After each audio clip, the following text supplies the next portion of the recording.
All right, let's open up our scriptures together to Exodus chapter 1. We're going to be looking at verses 8 through chapter 1, starting in verse 8, and we're going to go through chapter 2, verse 10, as we have begun a new series, really going to be diving into the book of Exodus this fall. So if you weren't here last week, you missed the introduction. That's okay. You're getting right into it here early in chapter 1. So we're going to begin there in chapter 1, verse 8.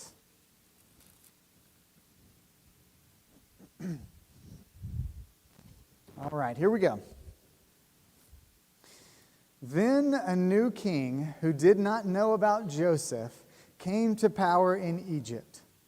"Look," he said to his people, "the Israelites have become much too numerous for us. Come, we must deal shrewdly with them, or they will become even more numerous. And if war breaks out, we'll join our enemies, fight against us, and leave the country." So they put slave masters over them to oppress them with forced labor. And they built Pithom and Ramses as store cities for Pharaoh. But the more they were oppressed, the more they multiplied and spread. So the Egyptians came to dread the Israelites and worked them ruthlessly. They made their lives bitter with hard labor in brick and mortar and with all kinds of work in the fields. In all their hard labor, the Egyptians used them ruthlessly. The king of Egypt said to the Hebrew midwives, whose name were Shiphrah and Puah, "When you help the Hebrew women in childbirth and observe them on the delivery stool, if it is a boy, kill him. But if it is a girl, let her live." The midwives, however, feared God and did not do what the king of Egypt had told them to do. They let the boys live. Then the king of Egypt summoned the midwives and asked them, "Why have you done this? Why have you let the boys live?" The midwives answered Pharaoh, "Hebrew women are not like Egyptian women. They are vigorous and give birth before the midwives arrive." So God was kind to the midwives, and the people increased and became even more numerous. And because the midwives feared God, he gave them families of their own. Then Pharaoh gave this order to all his people: "Every boy that is born you must throw into the Nile, but let every girl live." Now a man of the house of Levi married a Levite woman, and she became pregnant and gave birth to a son. When she saw that he was a fine child, she hid him for 3 months. But when she could hide him no longer, she got a papyrus basket for him and coated it with tar and pitch. Then she placed the child in it and put it among the reeds along the bank of the Nile. His sister stood at a distance to see what would happen to him. Then Pharaoh's daughter went down to the Nile to bathe, and her attendants were walking along the river. She saw the basket among the reeds and sent her slave girl to get it. She opened it and saw the baby. He was crying, and she felt sorry for him. "This is one of the Hebrew babies," she said. Then his sister asked Pharaoh's daughter, "Shall I go and get one of the Hebrew women to nurse the baby for you?" "Yes, go," she answered. And the girl went and got the baby's mother. Pharaoh's daughter said to her, "Take this baby and nurse him for me, and I will pay you." So the woman took the baby and nursed him. When the child grew older, she took him to Pharaoh's daughter, and he became her son. She named him Moses, saying, "I drew him out of the water." This is the word of God for the people of God. Thanks be to God. Oh, what an incredible, heartbreaking, amazing story that is. It gets me every time to read that story and to just put myself in some of those places there. We'll dive into it here for a moment, but I just want to remind us as we pick back up in the story of Exodus here that last week we talked about how Exodus 1 has some of those key words that want us to link the beginning of Exodus with the beginning of Genesis. As it says, as we read last week, that the Israelites were fruitful and multiplied, which of course makes us think about that blessing of God and reminds us that the blessing of God is at work in their lives, even when they're far from home, when they're in a foreign land. Everything looks good, right? Everything looks good, just like it did in the Garden of Eden, until something or someone comes along that sees the blessing of God not as a good thing, but as a threat. And because of this, Pharaoh begins to oppress the Israelite people. Remember in chapter 1 of Genesis, God tells them, hey, you all go out and subdue the land. What does God not say? God never says go and subdue another person. The opening of Exodus reminds us, just as the opening of Genesis reminds us, that we live in a spiritually contested world. We live in a world where, like Pharaoh, the good blessing of God, what God has declared to be good and right and healthy and good for human flourishing, oftentimes is contested or denied or belittled, or sometimes is just straight up redefined as evil and dangerous. We live in a world that can be a scary place sometimes. We live in a world that can be a scary place sometimes. And doesn't fear make us do some wild things? I don't know about you all, but fear can make us do some wild things. As I was thinking about fear this week, and I was reminded of how, y'all know that Katie and I foster some cats, and you know, the great thing about cats is that cats will, sometimes we spend like all this money on cat toys, like strange, huge amounts of money on cat toys that I just don't understand why we do that. Because you know what cats will play with? Literally anything. If I was to crumple up this sheet of paper and throw it on the ground, that would be the greatest toy in the world to a cat.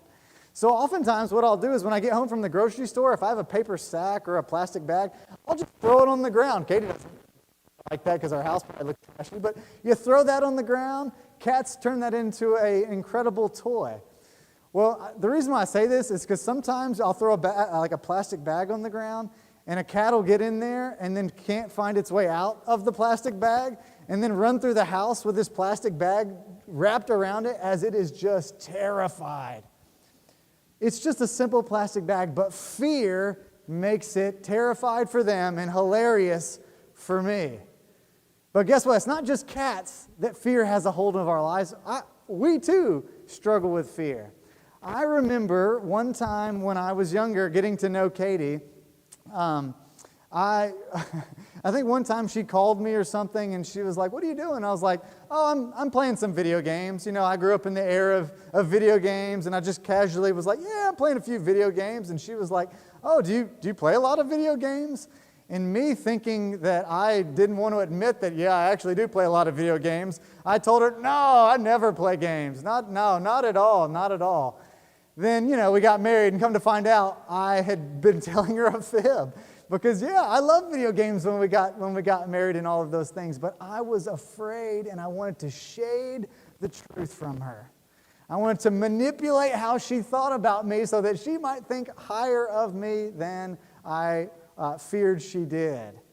Fear makes us do, and that's just a small example, but many of us know that fear makes us do some things that we often regret. Do we not? Maybe you all have done things out of fear that later on you wonder, why in the world did I did that? As we look at chapter 1 of Exodus here, I think it's really easy for us to look at this text and ask ourselves, who is it that's being enslaved here? Who is it that's being held in bondage in this chapter and in this story? And it's really easy for us to look immediately at the Israelites and say, they are the ones that are being enslaved. And you know what? It's because they are. But at the same time, I think that the enslavement begins not with the Israelites, but with Pharaoh. With Pharaoh. Pharaoh is the one that we read that when the Israelite people start multiplying and spreading, he's the one that begins becoming enslaved by his fear. He fears these foreign Israelites. Maybe they're going to take Egyptian jobs. Maybe they're going to change Egyptian culture. Maybe they're going to be the ones that make Egypt not feel like it used to feel. I think as humans, we tend to naturally fear that which is foreign and strange to us, that which is different from us. And usually our first reaction is to say, whoa, wait a minute here. Pharaoh begins playing fear's what-if game. Y'all know that game, right? For Pharaoh, he says, what if they keep increasing? What if our enemies come along? What if they leave us? Fear loves us to play that what-if game, and when the initial attempts to put them in their place doesn't work, he just doubles down on his attempts to control them. As it says, but the more they were oppressed, the more they multiplied and spread, so that the Egyptians came to dread the Israelites. Notice his attempts to alleviate his fear come with him trying to control other people. And when that doesn't work, he only tries to do it that much harder. It's kind of like a Chinese finger trap, right? You know, put your fingers in there, and the more you struggle, the more they get stuck. The more Pharaoh struggles with his fear, the more he tries to control the Israelites, the more he finds himself being not in control anymore. And often that's how it starts with us too.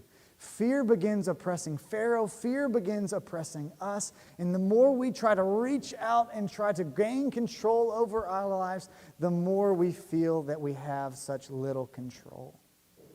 Fear makes us go around and see other people and other situations as threats and enemies, as people to be controlled or manipulated by us to make us feel safe.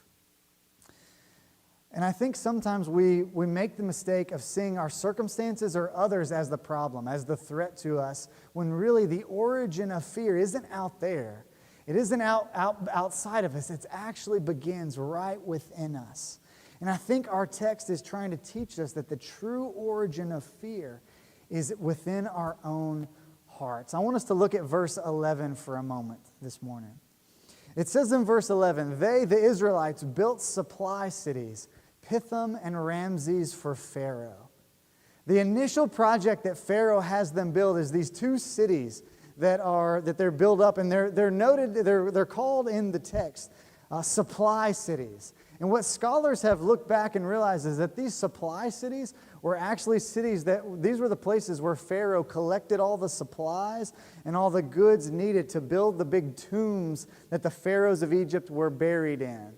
They were the places where they would collect all of these materials so that the people of Egypt could make continual sacrifices to the pharaohs even after they died. These specific cities that are named in this text are reminding us that Pharaoh thought of himself like a god.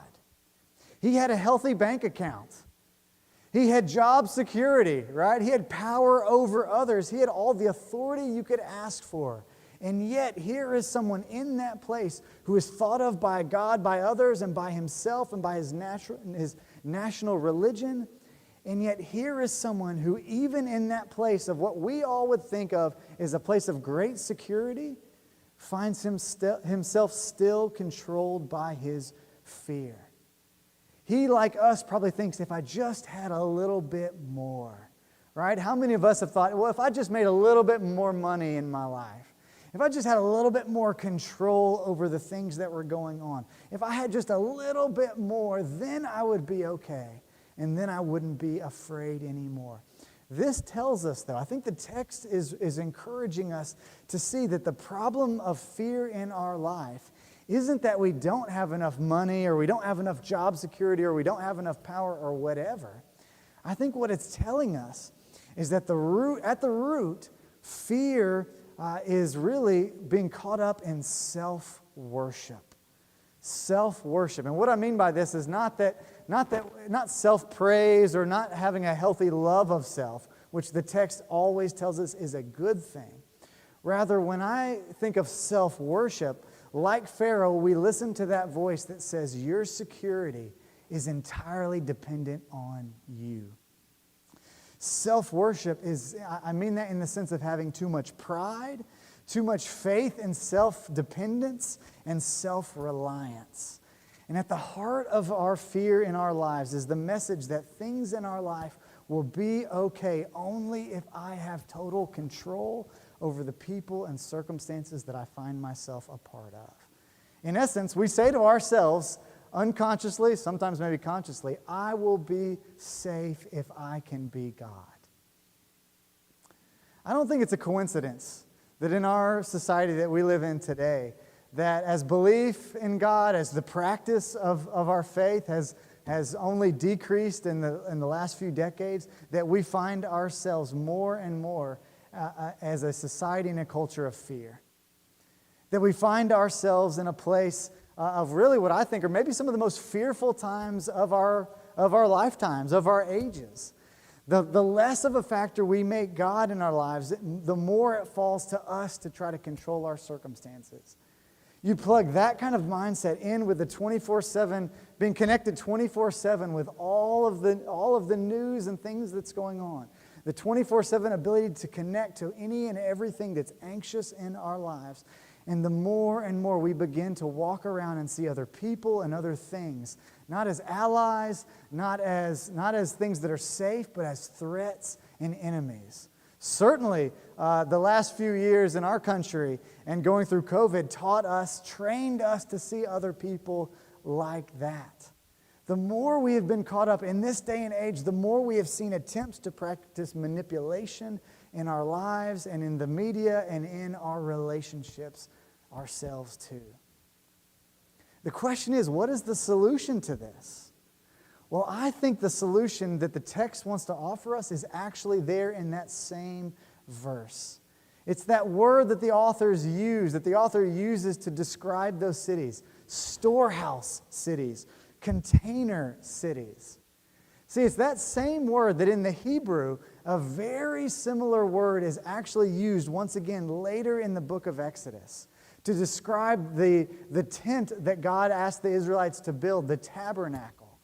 The tabernacle was this kind of mobile tent that the Israelites are called to build so that God's presence could live among the people of Israel, and they would be safe in that place from God and with God. The words are almost identical. Whereas Pharaoh wants to build a container or a storehouse city for his own glory, God calls the people to build a container or a storehouse so that God can be worshiped among them. If self-worship produces this enslaving fear where we have to be in control, we have to be in charge, and we have to have enough, well, then I think the text is inviting us to see that God worship produces a different kind of fear. Letting go and giving God your trust, your control, giving God your imagination and your dependence over to God to be the one to provide for you. To truly worship God is to acknowledge that you and I are not ultimately in control or in charge, but God is. Notice, Pharaoh is not the only one in this section to be described as being afraid, right?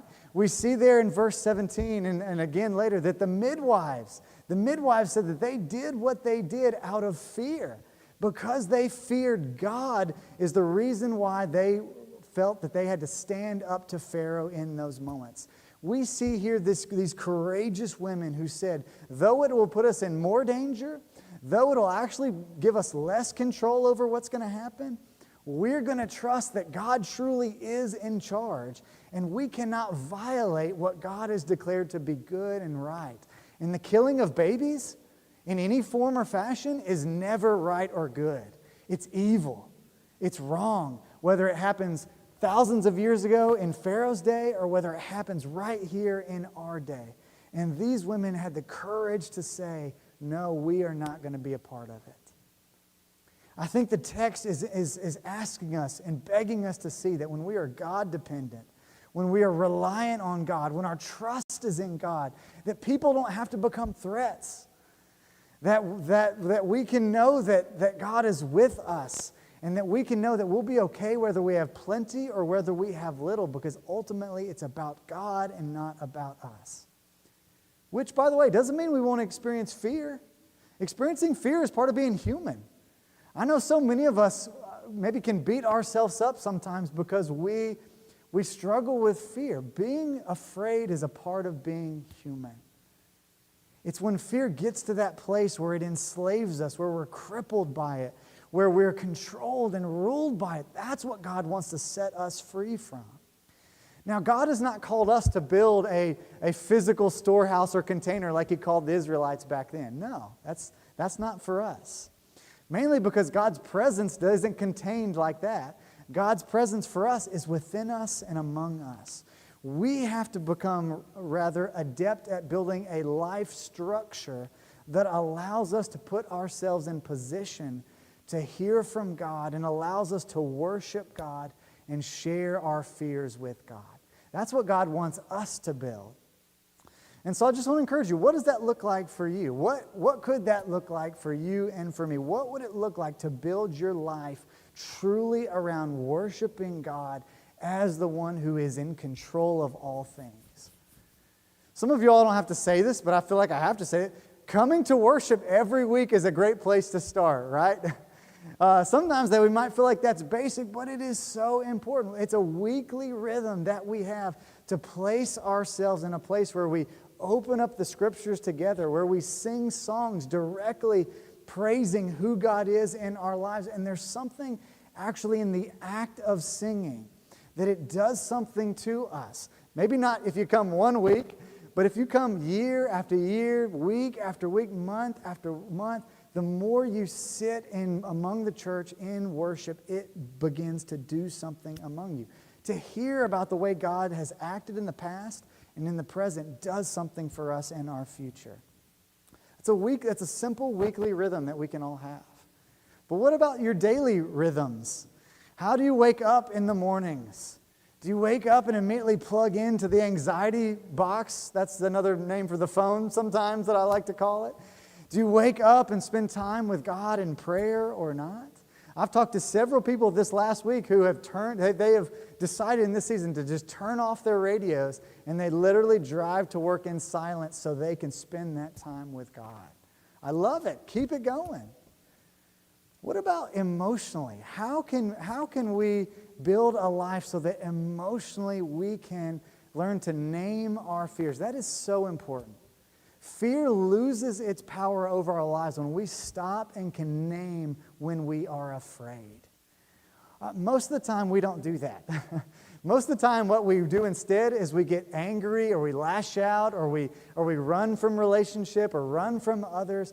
We don't, but so many times, things like anger, things like running away, things like that in our relationships, when we're experiencing that, what we need to do in those moments is actually stop and say, wait a minute, I'm doing this not because I'm really actually angry, but really because I'm actually afraid for some reason.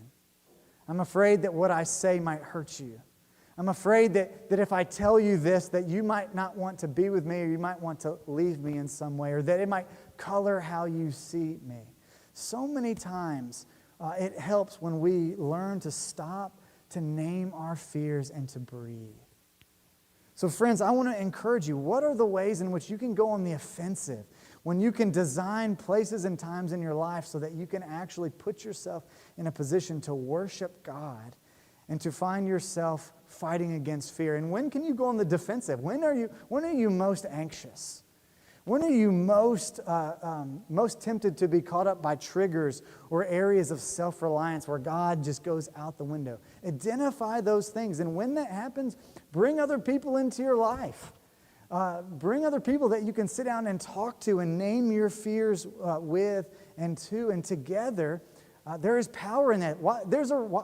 I thought this week, why in the world are two midwives named? Right? We know it wasn't, I'm sure it wasn't just one midwife for all of Israel. I'm sure it was more than two, but two are named in this story. I think it's because they were able to rely on each other, to name when they're afraid, to be courageous with each other, to pray for each other. I think God is telling us there that when we're by ourselves, fear has its way in our lives. But when we have the courage to come to a friend or to our spouse or a significant other and say, here's what I'm going through, and here's where I fear loses ground in our lives. Who are those people you can call and talk to? Who are those people that you can have that courageous conversation with? And as you do, and as we think about fear, I just want to end this morning by pointing out once again the whole point of this sermon series. We're going through Exodus so that we can rediscover and re-encounter God as a church.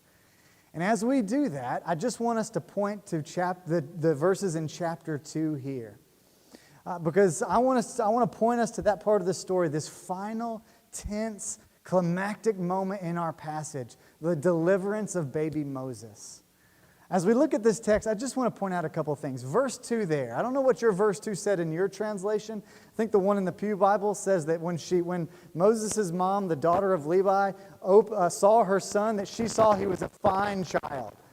Is that not like an understatement of the year? What mother looks at their baby and says, you're fine, right? No, most of the time, God willing, all moms, all parents look and see their children, and there's love. I mean, literally our bodies are wired so that that'll happen, to be bonded and connected with our children. The better translation is not fine, it's not beautiful. The literal translation of that verse is that she looked and saw her child, and he was good. He was good. Where else in the Scriptures do we see someone looking upon creation and saying, it is good? That's Genesis 1 language. Exodus is pointing us and saying, this mom, unlike Pharaoh who sees children as threats, this mom looks upon her child just like God looks upon creation and looks upon us and says, it is good. It is good. Whereas fear has warped Pharaoh's heart, Moses' mom is someone who has the fear of God in her, who refuses to be caught up in the fear of the moment, but whose fear is that she would look upon her child and not see anything other than this child is good. She sees things the way God sees things, and that is always the first step to getting through our fears and through trusting God, seeing life and seeing things the way God sees them. And what does she do? When the child can you imagine, first of all, her terror at having this child in this day and age, when any moment a cry, one of the cute noises her child could make, whatever it is, could be the ticket to its death, to Moses' death.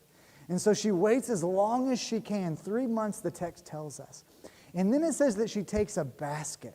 That's what our translations say. But the literal word there is that she takes an ark and places him in an ark.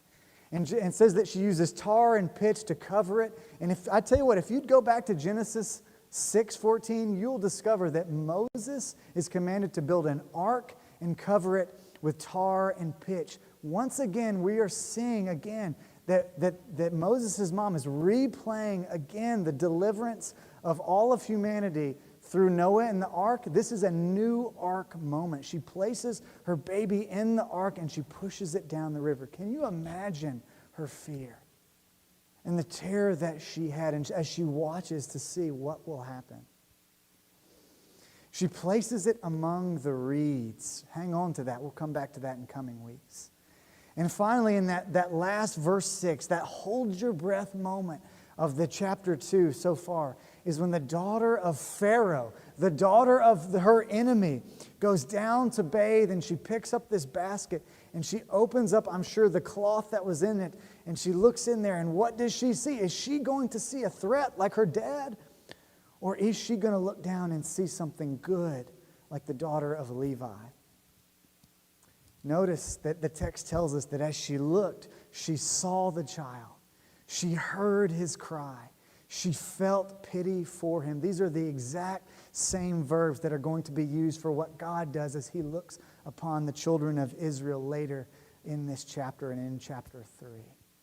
The daughter of Pharaoh, the enemy of this story, looks upon Moses with the same kind of compassion and emotional intelligence as God does.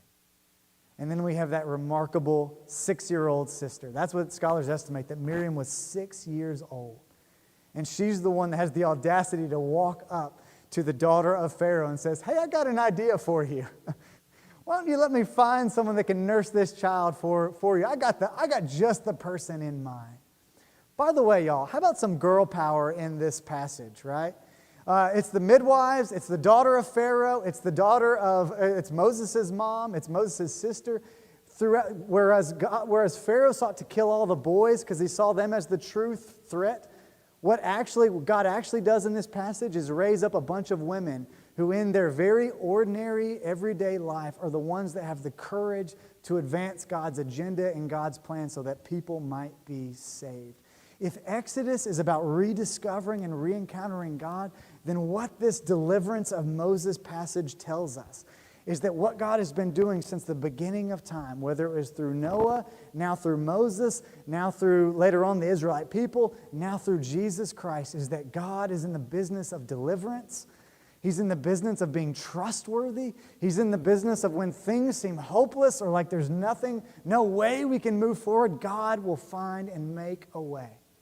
And He invites each of us to have the courage that we would see God as someone that we can trust, and that we can see what He has declared to be good is right in our lives. Friends, if we want to experience more of God, if we want to discover more of God and re-encounter God, may we be a people who fight with everything we have against the fear that this world is trying to put in our faces. And rather, may we trust and fear God. Because it's only through trusting and fearing God can we see His plans and His purposes come to life among us. So friends, who do you need to share your fears with today and this week? Who do you need to have the courage to say, you know what, I do struggle with anxiety, I do struggle with fear, I do struggle to have peace, and I even have a hard time talking about it.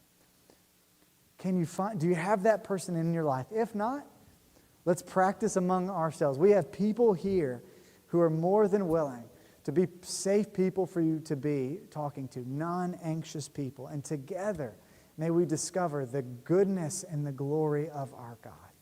Let's pray together.